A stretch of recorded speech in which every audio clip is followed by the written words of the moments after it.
नमस्ते। आज की हम अपनी इस वीडियो में हिंदी व्याकरण के अंतर्गत नुक्ता पर चर्चा करेंगे।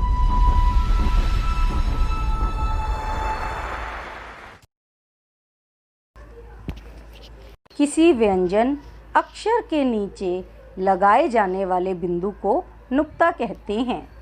हिंदी भाषा में अरबी, फारसी और अंग्रेजी के शब्द निरंतर प्रवेश करते जा रहे हैं। इन शब्दों का शुद्ध उच्चारण हिंदी की ध्वनियों से बिल्कुल अलग है।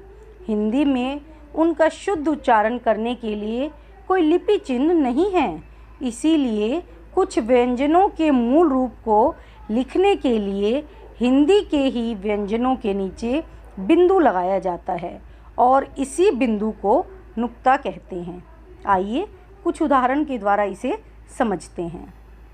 जैसे फूल और फूल। यहाँ फूल शब्द का अर्थ है फूल, फूल से है, और फूल शब्द का अर्थ है मूर्ख व्यक्ति। यानी आप देख रहे हैं बिंदु के ही लग जाने से अर्थ में, दोनों शब्दों के अर्थ में कितना अंतर आ जाता है। एक और उदाहरण देखिए, खुदा और खुदा। अब ये देखिए, कहा जाता है कि नुक्ते के हेर फेर से ही खुदा भी जुदा हो जाता है। नुक्ते का प्रयोग करना कहीं कहीं बहुत ज़रूरी हो जाता है। नुक्ते के साथ जो खुदा लिखा हुआ है उसका अर्थ भगवान से है, अल्लाह से है, और खुदा का अर्थ है खोदी हुई ज़मीन या खुदा हुआ कोई हिस्सा। फन और फन। फन का मतलब है सांप का फन, और फन का अर्थ है कोई कलाकारी, कोई हुनर। राज और राज। राज का अर्थ है शासन से है, और राज का अर्थ है कोई रहस्य। आइए कुछ और उदाहरण देखते हैं। जरा और ज़रा। जरा का अर्थ है थोड़ा और ज़रा का अर्थ है बुढ़ापा। जैसा कि आप देख रहे हैं, जब वर्ण के नीचे नुक्ता लग जाता है तो उच्चारण में एक भारीपन आ जाता है, एक विशेषता आ जाती है, और ये विशेषता ही उसके अर्थ को अलग करती है। जैसे सजा। सजा का मतलब है सजाना, और सज़ा का मतलब है दंड। तेज़। तेज़ का अर्थ है तीव्र या द्रुत, और तेज का अर्थ है चमक। बाग। बाग का अर्थ है उपवन, और बाग का अर्थ है बागडोर। ताज। ताज का अर्थ है हमला या दौड़, और ताज का अर्थ है राजमुकुट। जिला। जिला का अर्थ है चमक दमक, और ज़िला का अर्थ है जनपद। गरज।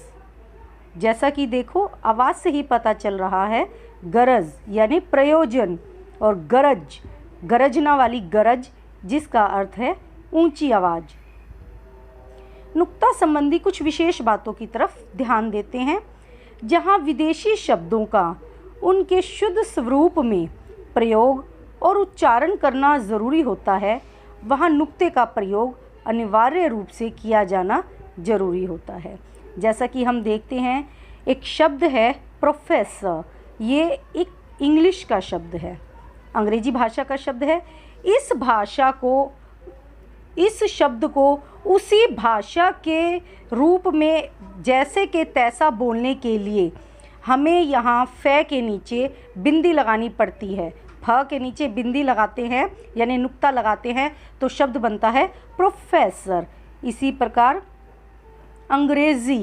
अंग्रेज़ी शब्द का शुद्ध उच्चारण करने के लिए अंग्रेजी शब्द के नीचे नुक्ता लगाकर अंग्रेज़ी शब्द बनाया गया है। अंग्रेज़ी, अरबी और फारसी भाषा के कुछ शब्द ऐसे भी हैं जो बिना नुक्ते के ही स्वीकार किए गए हैं, अर्थात अंगीकृत किए गए हैं। कहने का अभिप्राय है कि कुछ शब्द अंग्रेजी, अरबी या फारसी भाषा के ऐसे भी हैं जिन्हें ज्यों का त्यों हमने हिंदी भाषा में ग्रहण कर लिया है। जैसे कलम। हम इसको नुक्ता लगाकर भी प्रयोग कर सकते हैं और बिना नुक्ते के भी इसका हिंदी में प्रयोग किया जाता है। जैसे कागज़, कागज़ शब्द को भी हम बिना नुक्ते के और नुक्ते के भी लगा सकते हैं। आइए कुछ बातों की तरफ ध्यान देते हैं। नुक्ता वर्ण के नीचे लगता है और नुक्ते में अड़ और अढ़ को नहीं गिना जाता, क्योंकि ये दोनों स्वतंत्र अक्षर हैं और इनके नीचे लगने वाली बिंदी के बिना इनका अस्तित्व संभव नहीं।